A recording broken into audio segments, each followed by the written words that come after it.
আন্দোলনকারীরা কেন আইনি সুরক্ষা চাইছে? তারা কি কোনো অপরাধ করেছে যার কারণে পরবর্তীকালে বিচার হতে পারে? ৯০-এর গণ আন্দোলনের নায়করা তো কখনো আইনি সুরক্ষা চায়নি। তাহলে এখনকার ছাত্ররা কেন চাইছে? এর মানে তারা নিজেরাও নিজেদের কার্যকলাপে অনিরাপত্তা বোধ করছে। আসসালামু আলাইকুম।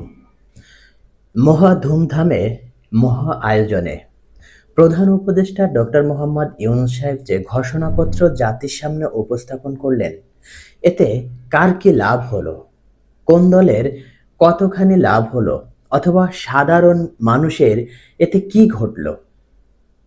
আমার কথা হলো, এটি স্রেফ অশ্বডিম্ব। অর্থাৎ এই ঘোষণাপত্র দেওয়ার মধ্যে তেমন কোনো পার্থক্য দেখি না। অর্থাৎ এই ঘোষণাপত্র দেওয়া না দেওয়ার মধ্যে তেমন কোনো পার্থক্য নেই। ঘোষণাপত্রে যা বলা হয়েছে, সারা দিন সারা রাত ধরে তো সেই কথাগুলোই বলা হচ্ছে। সে প্রসঙ্গে আমি আসছি। একই সঙ্গে এই অনুষ্ঠানটি হাসির খোরাকও হয়েছে এবং আরও একবার প্রমাণ হয়েছে ডক্টর মোহাম্মদ ইউনূস গণতন্ত্রে বিশ্বাসী নন। একই সাথে বিএনপি ও অন্যান্য রাজনৈতিক দলও এখন পর্যন্ত পরিপূর্ণ গণতান্ত্রিকতার পথে সংকীর্ণমনা মানসিকতা পোষণ করছে। ঘোষণাপত্রের খসড়া দেওয়া হয়েছিল শুধুমাত্র ৩টি রাজনৈতিক দলের কাছে: নিবন্ধনবিহীন এনসিপি, জামায়াতে ইসলামী এবং বিএনপির কাছে। অন্য কোনো রাজনৈতিক দলের হাতে এই খসড়া দেওয়া হয়নি। এর ফলে আমরা দেখলাম, যেমন বাংলাদেশের কমিউনিস্ট পার্টি কোনো প্রতিনিধি পাঠায়নি। গণ অধিকার পরিষদের নেতারাও আগেই ঘোষণা দিয়েছিলেন তারা এই অনুষ্ঠানে যাবেন না, কারণ তাদের খসড়া পর্যালোচনার সুযোগই দেওয়া হয়নি। আরো বেশ কয়েকটি রাজনৈতিক দল সেখানে গেলেও তাদের ভূমিকা ছিল এমন যে আমাদের লজ্জা পেতে হয়েছে। এই বিষয়েও পরে আসছি। এখন বলি হাসির খোরাকের কথা। সরকারের পক্ষ থেকে প্রাণান্তকর চেষ্টা ছিল একটি জাঁকজমকপূর্ণ আয়োজন করার, লক্ষ লক্ষ মানুষ নিয়ে অনুষ্ঠান ভরানোর। কিন্তু বাস্তবতা কি ছিল? ৮ জোড়া ট্রেন ভাড়া করা হয়েছিল ৩০ লাখ টাকার বেশি ব্যয় করে। এই উদাহরণস্বরূপ ধরেন, ফরিদপুরের ভাঙ্গা থেকে একটি স্পেশাল ট্রেন চালানো হয়েছিল, যার আসন সংখ্যা ছিল ৬৭৬টি। সেই ট্রেনে ঢাকায় এসেছে মাত্র ১৭ জন। আমাদের আর কিছু বলার নেই। অর্থাৎ মানুষ যে কতটা বিরক্ত, চাইলেই সরকার ডাকবে, টাকা দিলে লোক এসে ভরে যাবে, তা যে বাস্তব নয় সেটি প্রমাণ হয়েছে। ঘোষণাপত্রে মোট ২৬টি দফা আছে। ২-১টি বাদে প্রায় সব দফাতেই আওয়ামী লীগের বিরুদ্ধে বিষোদ্গার। এসব তো প্রতিদিনই বলা হয়। এসব বলার জন্য নতুন করে ঘোষণাপত্র দিতে হয়? এখন বললে অনেকে বলবেন আমি আওয়ামী লীগের দালাল। এই যেমন গতকালকেও হোয়াটসঅ্যাপে আমাকে থ্রেট করা হয়েছে, হুমকি দেওয়া হয়েছে। কিন্তু ভাই, আপনি দেখুন না কি আছে ঘোষণাপত্রে এবং কতটা অশ্বডিম্ব এটি। তবে একটি বিষয় বিএনপিকে কৃতিত্ব দিতেই হবে, সে প্রসঙ্গে পরে আসছি। আগে বলি, ঘোষণাপত্রে কিছু মজার দফাও আছে। যেমন বলা হয়েছে, ৮০-র দশকের সামরিক স্বৈরশাসকের বিরুদ্ধে ৯ বছরের ছাত্র জনতার সংগ্রামের ফলেই ১৯৯০ সালের গণ অভ্যুত্থান ও ১৯৯১ সালের সংসদীয় গণতন্ত্র পুনঃপ্রতিষ্ঠিত হয়।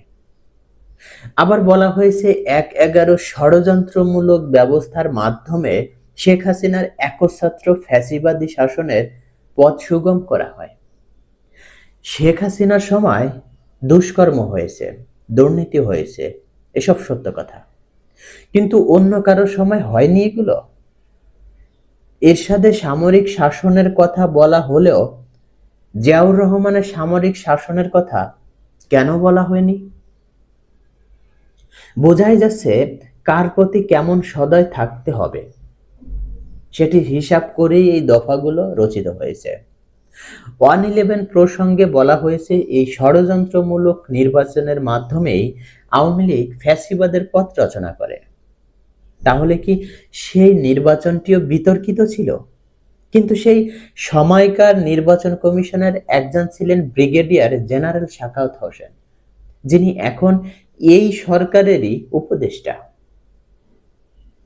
এসব স্রেফ ছেলে মানুষই এবং জনগণের সঙ্গে মশকরা ছাড়া আর কিছুই নয়। রাষ্ট্রের কোটি কোটি টাকা খরচ করে এই নাটক মঞ্চস্থ করা হয়েছে। ঘোষণাপত্র পাঠ শেষে আমরা দেখলাম বিভিন্ন দলের শীর্ষ নেতারা ডক্টর ইউনূসের সঙ্গে বুক মেলাচ্ছেন, যেন কোনো ঐতিহাসিক অর্জন হয়েছে। আমরা নিজেরাই লজ্জা পেয়ে গেলাম। এখানে ইউনূস সাহেবের একটি বক্তব্যের সত্যতা খুঁজে পেলাম। তিনি বলেছেন, আমার সামনে কেউ কিছু বলে না, পিছনে সমালোচনা করে। আমরা তো সেটাই দেখলাম। সবাই ধন্য ধন্য করতে ব্যস্ত। দর্শক, এবার আসে সবচেয়ে গুরুত্বপূর্ণ দফায়, যেটির কারণে এই ঘোষণাপত্র মূলত রচিত। বলা হয়েছে বাংলাদেশের জনগণ জুলাই গণ অভ্যুত্থানের শহীদদের জাতীয় বীর হিসেবে ঘোষণা করছে এবং আন্দোলনকারী ছাত্র জনতাকে আইনি সুরক্ষার ব্যবস্থা করা হবে। তাহলে কি তাদের মনে হচ্ছে আওয়ামী লীগ আর কখনোই ক্ষমতায় আসবে না? আর যদি আসে, তখন কি এই ঘোষণাপত্র কার্যকর থাকবে? আন্দোলনকারীরা কেন আইনি সুরক্ষা চাইছে? তারা কি কোনো অপরাধ করেছে যার কারণে পরবর্তীকালে বিচার হতে পারে? 90-এর গণ আন্দোলনের নায়করা তো কখনো আইনি সুরক্ষা চায়নি। তাহলে এখনকার ছাত্ররা কেন চাইছে? এর মানে তারা নিজেরাও নিজেদের কার্যকলাপে অনিরাপত্তা বোধ করছে। এবার বিএনপির কৃতিত্বের কথা বলি। তারা এই ঘোষণাপত্র থেকে দ্বিতীয় স্বাধীনতা এবং বিপ্লবী সরকার শব্দদ্বয় বাদ দিতে পেরেছে।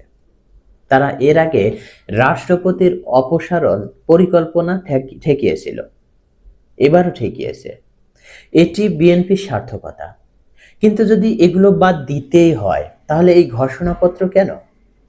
শুধু এনসিপির মুখ রক্ষার জন্য? এর মাধ্যমে রাষ্ট্রের সম্পদের অপচয় শুধু ঘটেছে। সবচেয়ে দুঃখজনক, এই অনুষ্ঠানে গ্যাস বেলুন বিস্ফোরণে অন্তত 12 জন মানুষ দগ্ধ হয়েছেন। সব মিলিয়ে এই ঘোষণাপত্রের ফলাফল সর্বসাকুল্যে অন্তঃসারশূন্য, অর্থাৎ অশ্বডিম্ব। ভালো থাকবেন। ধন্যবাদ। আল্লাহ হাফেজ।